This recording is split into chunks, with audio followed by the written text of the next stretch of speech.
Graça e paz, igreja. Que bom que Deus nos deu mais uma oportunidade de juntos estudarmos a sua palavra. É certo que não fisicamente juntos, mas unidos em um só espírito, unidos em uma única vontade, em um único sentimento, que é buscar mais o nosso Senhor Jesus Cristo. De fato, uma frase que tem sido muito usada no púlpito é que se nós queremos ouvir a voz do nosso Deus, nós devemos ler a Bíblia. E se nós quisermos ouvir a voz dele de forma audível, devemos ler a Bíblia em voz alta. Então nós cremos, igreja, que Deus falará aqui por meio da sua palavra, aqui por meio da minha vida, como ele tem falado por meio de todos aqueles que têm trazido a sua palavra no púlpito ou aqui na quarta-feira doutrinária. E nós estamos aqui, igreja, para aprender mais da sua palavra, que nos exorta, que nos repreende, mas também que nos consola, que é lâmpada para os nossos pés, que é luz para o nosso caminhar. Então que juntos, que você e eu, que todos nós possamos aprender um pouco mais do nosso Senhor e que o Espírito Santo me guie para falar exatamente aquilo que Ele quer falar para a sua igreja, com as suas palavras e não com as minhas. Mas antes de partirmos para o texto em si, vamos orar ao Senhor? Oremos. Pai, graças te damos, Senhor. Eis aqui a tua igreja, eis aqui o teu povo reunido, Senhor, reunido para ouvir a tua voz. Sabemos que tu tens o que falar para a tua igreja, Senhor, e nós clamamos. Fala, Senhor. Nós somos os teus servos, nós somos os teus filhos e estamos aqui para ouvir. Mas nós também clamamos, Espírito Santo, para que o Senhor nos ajude a ser bons ouvintes, mas não apenas bons ouvintes, mas também ótimos praticantes, Senhor.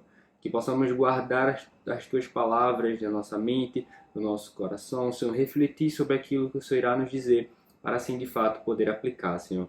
Que nós, que eu, Senhor, que todos nós sejamos praticantes daquilo que o Senhor fala, Pai. De fato, nós queremos que o Senhor falará por meio da minha vida, Senhor, mas é uma palavra que também é para mim. Que nós possamos entender aquilo que o Senhor quer nos falar e como igreja, e como corpo, e como teu povo, que possamos aplicar em nossas vidas, Senhor. Nós pedimos perdão pelos nossos pecados e nossas falhas, e é no nome de Jesus que oramos assim. Amém e amém. Amém, igreja.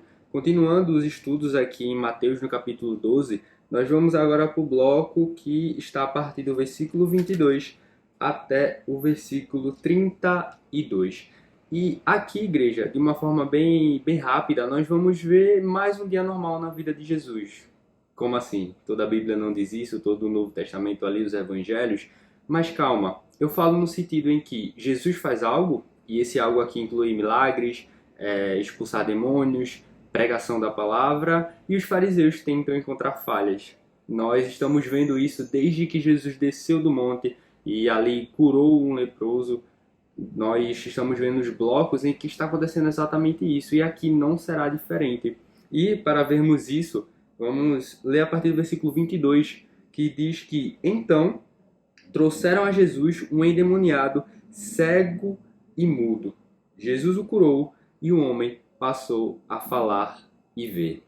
Mesmo que os olhos dos fariseus aumentassem cada vez mais e o próprio Jesus pedisse para que as pessoas não divulgassem ali as suas curas, aquilo que ele estava fazendo, as pessoas estavam indo ainda. Jesus continuava sendo a solução dos oprimidos, a solução dos cativos, aqueles que estavam padecendo com enfermidades, com demônios ou padecendo pela falta da verdadeira palavra de Deus e não daquela hipocrisia que os fariseus, que os escribas, eles traziam ali. Nós conseguimos ver isso assim que Jesus desce do monte. A primeira ação de Jesus ao descer do monte, como nós vemos, é curar ali o leproso. Ali na sinagoga, curar o leproso. E nós vimos isso também na cura do homem da mão ressequida. Nós, de fato, conhecemos a onisciência de Jesus e sabemos que ele sabia cada um que estava ali enfermo, cada um que estava doente ali naquela região. Mas, mesmo assim, as pessoas iam até ele. E Jesus, ele os curava, ele libertava aqueles cativos, aqueles que estavam endemoniados e os que estavam precisando da palavra do nosso Senhor. Interessante aqui é que a palavra vai dizer que ele era cego e mudo.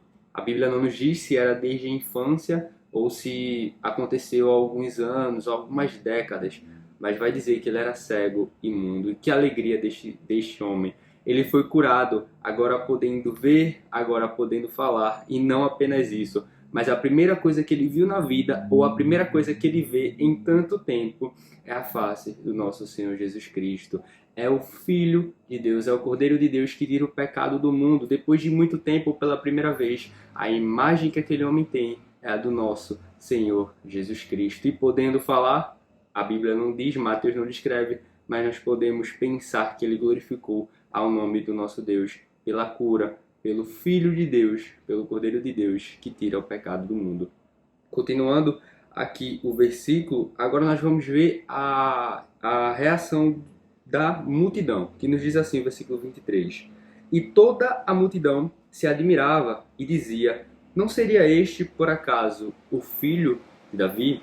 E aqui é uma afirmação forte porque a partir do momento que as pessoas perguntam se ele é o filho de Davi, eles estariam apontando e fazendo uma pergunta mais direta como, não seria ele o Messias? Não seria esse homem aquele que Deus prometeu pelos profetas? Que prometeu que viria para libertar o seu povo, para guiar o seu povo? Então, essa é uma afirmação muito forte que já foi feita, sim, há alguns versículos, alguns blocos atrás, por aqueles dois cegos, que eles clamam ao Senhor, Filho de Davi, tem compaixão de nós. Então, de fato, eles também afirmam isso, chamando a Jesus de o Filho de Davi, só que não eram apenas mendigos agora. E me entendam quando eu digo apenas mendigos, não eram apenas cegos, era uma multidão, muitas e muitas pessoas em meio àquela multidão dizendo, não seria por acaso ele o Messias? Ele o libertador de Israel? Então, isso aqui já é uma virada de chave, pois era a esperança de todo o povo israelita. E a pergunta era, será que toda a esperança que nós temos na nossa vida não está nesse homem? Não está nesse que acabou de fazer essa cura? E aí nós percebemos o impacto, porque logo depois da afirmação daquela multidão, da pergunta daquela multidão, deles falarem aquilo, já vem a resposta dos fariseus no versículo 24, que nos diz assim, mas os fariseus, ouvindo isto, diziam, este não expulsa demônios, senão pelo poder de Beelzebul, o maioral dos demônios. Uma resposta imediata. Assim que Jesus liberta ali aquele homem cego e mudo, libertando ele daquele demônio e trazendo a cura, eles já tentam procurar alguma coisa, porque a afirmação deles, ele é o prometido, ele era o Messias, ele é o filho de Davi. Será? E os fariseus, olhando aquilo, não podiam conceber a ideia de que aquele homem que estava batendo no seu ego, que estava trazendo a cura, que estava pregando a palavra de Deus de uma forma diferente do que eles pregavam, aqueles homens que eles tanto odiavam e que nós vimos blocos atrás que queriam matá-lo, estava sendo afirmado pela multidão que ele era o Messias, era uma coisa absurda. Então, de forma imediata, eles já tentam buscar alguma coisa para que as pessoas tirassem essa ideia de que aquele poder que estava emanando de Jesus, a autoridade dele para libertar demônios, não vinha de Deus, mas vinha do maioral dos demônios. E nós vamos ver os versículos seguintes que Jesus, com sua imensa sabedoria e até aqui uma lógica simples, ele acaba com todo o argumento dos fariseus, que é no versículo 25 e 26, que diz que, mas Jesus, sabendo o que eles pensavam, disse-lhes, todo reino dividido contra si mesmo ficará deserto, e toda a cidade ou casa dividida contra si mesma não subsistirá. Se Satanás expulsa Satanás, está dividido contra si mesmo. Como então o seu reino subsistirá? Jesus está aqui fazendo uma lógica, ele está dizendo, olha, isso que vocês dizem não faz nem sentido, porque pense em uma pequena cidade, igreja. Em uma pequena cidade, cada um tem a sua função. E se determinada pessoa dizer, eu não quero mais fazer essa função, na verdade eu vou me voltar contra a cidade, será que aquela cidade ela irá prevalecer? Nós estamos falando de uma pessoa, e se forem mais, e se forem um grupo, pense em um exército. Cada um ali tem a sua função. E nem falo dos homens da frente de batalha, mas ali tem os ferreiros, tem os que vão fazer as lanças, as espadas, os escudos. Se eles simplesmente dizerem, eu não quero mais, vou embora. E aí, como é que vai funcionar? como é que esse exército ele irá permanecer, ele irá prevalecer, como essa pequena cidade irá. Então, Jesus, depois de falar isso, ele ainda lança outra pergunta no versículo 27, porque ele diz: E se eu expulso os demônios por Beelzebul, por que os filhos de vocês os expulsam? Por isso, eles mesmos serão os juízes de vocês. Jesus diz: beleza, vocês estão dizendo aí, não faz nem sentido. Vocês estão dizendo que eu expulso pelo poder de Beelzebul. Ok, mas e os outros? Fazem também do mesmo jeito? Em outra versão, na nova versão transformadora, esse versículo aqui está escrito: Se eu expulso demônios pelo poder de Beelzebul, o que dizer de seus discípulos? Eles também expulsam demônios, de modo que condenarão vocês pelo que acabaram de dizer. Então, primeiro, vocês vão dizer que seus discípulos expulsam demônios pelo poder de Beelzebul?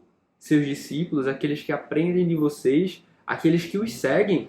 Porque se eles expulsam por Beelzebul, quer dizer que vocês também estão do lado de Beelzebul, porque eles são seus discípulos.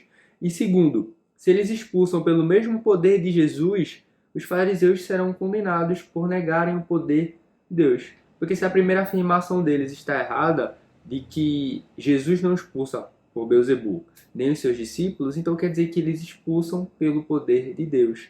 E se isso, que é a verdade, realmente é o que estivesse acontecendo ali na cabeça dos fariseus, eles estariam negando o poder de Deus. E no versículo 28, Jesus ele ainda continua dizendo que se, porém, eu expulso os demônios pelo Espírito de Deus, certamente é chegado o reino de Deus sobre vocês. Se Jesus não expulsa pelo poder de um demônio, quer dizer que ele expulsa pelo outro poder, na lógica, que é o poder do nosso Deus. E isso significaria que aquilo que ele tem falado, desde o Sermão do Monte até descer do Sermão do Monte, é a verdade. Vem de Deus, vem daqueles que os fariseus julgavam adorar, julgavam buscar, julgavam pregar, sem saber que estavam ali derramados, estavam ali afogados nas suas próprias hipocrisias. E isso, se Jesus expulsasse pelo poder de Deus, quer dizer que o reino de Deus é chegado por intermédio dele, de Jesus, e que sim, ele era o Messias, ele era o libertador, aquele que os fariseus, aqueles que os escribas tanto esperavam, estavam até incumbidos de mostrar ao povo quando eles chegassem, já que eles estudavam a lei, já que eles sabiam a lei ali de cor. Mas aí, continuando, versículo 29, Jesus diz: Ou como pode alguém entrar na casa do valente e roubar-lhe os bens sem primeiro amarrá-lo? E só então saqueará a casa dele. Então Jesus vai trazer aqui uma analogia. E a ideia é o seguinte: se é um homem valente, e aqui no sentido de um homem forte, tem que se amarrá-lo primeiro.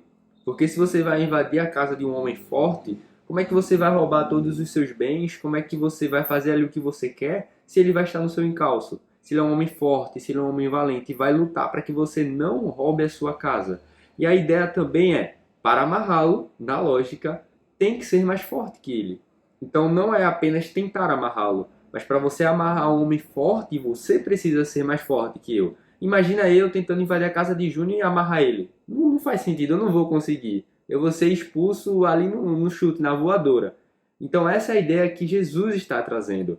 E ele ainda traz o seguinte, aqui que Jesus ele amarrou a Satanás quando o venceu no deserto. Por quê? Porque Jesus ele tem poder sobre Satanás, ele é mais forte que Satanás. Aqueles 40 dias que ele passou no deserto, ele ali, como sabemos, no finalzinho ele foi tentado pelo diabo, mas não caiu em pecado. Então, aqui Jesus está dizendo que ele é um homem que amarrou aquele homem valente, no caso, Jesus, que tem o poder sobre Satanás. E que não apenas venceu, mas estava o vencendo. Fazendo o quê? Libertando almas. Trazendo cura, libertando os endemoniados ali, também trazendo a palavra do Senhor para aquelas almas tão carentes. A verdadeira palavra de Deus. O reino de Deus que era chegado por intermédio dele. E aí no versículo 30, Jesus diz o seguinte: Quem não é por mim, é contra mim. E quem comigo não ajunta, espalha. Principalmente naquele tempo, porque desde que Jesus surgiu, você não tinha meio termo. Ou você ficava a favor dele e era odiado pelos demais, pelos fariseus, pelos escribas, pelos estudiosos da lei, ou você ficava do lado deles e era quase que obrigatório odiar a Jesus e a seus seguidores. Então Jesus estava dizendo, ou você fica de um lado, ou você fica do outro. Não tem como ficar em cima do muro. E aí, versículo 31 e 32, para acabar esse bloco, Jesus diz: por isso, digo a vocês que todo pecado e blasfêmia serão perdoados aos homens, mas a blasfêmia contra o Espírito Santo não será perdoada. Se alguém disser alguma palavra contra o Filho do Homem, isso lhe será perdoado. Mas, se alguém falar contra o Espírito Santo, isso não lhe será perdoado, nem neste mundo, nem no porvir. Blasfêmia, igreja, num sentido assim mais literal da palavra, ela vai significar proferir palavras ímpias ou até difamar. Mas não era sobre isso, não era sobre xingar o Espírito Santo a que Jesus estava se referindo, até porque nós nem vimos isso aqui na descrição de Mateus. Então, Jesus está trazendo o seguinte: ao dizerem que Jesus, os fariseus, os escribas, ao dizerem que Jesus estava expulsando os demônios pelo poder de Beelzebul, ou seja, pelo poder de Satanás, eles estavam negando o poder do Espírito Santo. Por quê? Porque Jesus expulsava os demônios pela autoridade que lhe foi concedida, pelo poder do Espírito Santo. Só que eles, dizendo que Jesus expulsava por Beelzebul, pelos próprios demônios, estavam rejeitando, estavam negando o poder do Espírito Santo. E ao rejeitarem o Espírito Santo, ao rejeitarem a sua obra, ao rejeitarem o seu poder, fica evidente que não foi um equívoco. Por quê? Porque eles estavam desesperados pela tal pergunta que a multidão faz. Não é por acaso este o filho de Davi? Não é por acaso este o Messias? Não é por acaso este o libertador de Israel? E o que Jesus disse era lógica. Como é que eu vou expulsar por Beelzebul se é o demônio que está naquela pessoa? Então, quer dizer que Satanás já perdeu, porque está dividido o seu reino. Mas eles negavam mesmo assim, para não dizerem que ele era o Messias. Porque dizer que Jesus era o Messias quer dizer que eles estavam errados. Quer dizer que o que eles falavam era errado. Quer dizer que eles agiam de forma errada. E isso era verdade. Só que eles não queriam admitir. Por conta da sua própria hipocrisia, por conta do seu próprio ego. Amém, igreja? Esse bloco foi o que nós aprendemos. É o que consegui trazer para a igreja. Mas quais são as aplicações?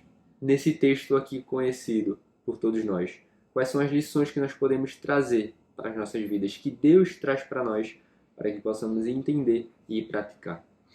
A primeira aplicação, a primeira lição é algo bem simples e algo bem óbvio, mas que nós precisamos lembrar todos os dias, que é, primeiro, levemos as pessoas a Cristo. De uma forma que o intuito de Mateus era apenas descrever o acontecimento, ele diz aqui no versículo 22 que, então, trouxeram a Jesus um endemoniado, cego e mudo. Até porque aquele homem por si próprio não poderia ir até Jesus. E é essa a lógica, irmãos. Bem simples, e nós sabemos, mas é sempre bom relembrar. Porque, usando de uma analogia, quantas pessoas por aí não estão cegas e mudas e até surdas, caminhando para a perdição, caminhando para o inferno. E Jesus nos chamou, nós fomos chamados, nós fomos convocados para levar essas pessoas até Jesus, pregando com a sua palavra, ali a mensagem da cruz, que é o poder de Deus, mas não apenas pregando, mas vivendo o Evangelho. Porque se nós falamos algo, se nós pregamos da parte do Senhor, e aquele que ouviu nos vê praticando, ele vai pensar, nossa, ele faz o que fala, então é possível. Então nós devemos levar essas pessoas até Jesus. As pessoas que não podem ir por si próprio, porque antes de nos convertermos, nós também estávamos num lamaçal no pecado, impossíveis de ir até o Senhor. Mas até que a sua luz resplandeceu dentro de nós, ali por meio da pregação do Evangelho. seja na igreja, seja por conta de uma pessoa próxima. Nós ouvimos o Evangelho e assim nós cremos. Então nós devemos levar as pessoas até Cristo, como aquelas pessoas que não são descritas aqui, levaram aquele endemoniado, cego e mudo. A segunda aplicação é que nós somos corpo, unidos. Façamos isso, preguemos o Evangelho, mas também façamos isso juntos. Versículo 24 a 25 vai ser descrito que: mas os fariseus, ouvindo isto, diziam: este não expulsa demônios, senão pelo poder de Beelzebu, o maioral dos demônios. Mas Jesus, sabendo o que eles pensavam, diz-lhes: todo reino dividido contra si mesmo ficará deserto, e toda cidade ou casa dividida contra si mesmo não subsistirá. Se Satanás expulsa Satanás, está dividido contra si mesmo. Como então o seu reino subsistirá? Então, como corpo, eu preciso de você e creio que você precisa de mim. Em Efésios capítulo 4, do versículo 4 a 5, a palavra de Deus nos diz que há somente um corpo e só um espírito, como também é um só a esperança para a qual vocês foram chamados. Há um só Senhor, uma só fé, um só batismo, um só Deus e Pai de todos, o qual é sobre todos, age por meio de todos e está em todos. Então fomos chamados, fomos convocados para pregar o Evangelho, para glorificar o nome do Senhor, mas não sozinhos. Fomos chamados para fazer isso juntos. E como agir unidos? Como ali ouvir o chamado do Senhor, atentar para o seu chamado e fazer isso de forma que permanecemos unidos. Uma forma são os cultos. Nos cultos nós fazemos aquilo que nós fazemos em casa, só que como igreja, só que como um corpo, que é orar ao Senhor, levantar um clamor a Ele, que é louvar, que é ouvir a sua voz ali por meio da pregação da sua palavra. E cada culto, igreja, é uma oportunidade de estarmos juntos. Se não fisicamente, como nos cultos de quinta, de domingo, pelo menos em um só espírito, como no culto de quarta-feira. E assim, unidos, nós glorificamos ao nosso Senhor e fazemos aquilo pelo qual nós fomos chamados juntos. E outra forma também é a ação social.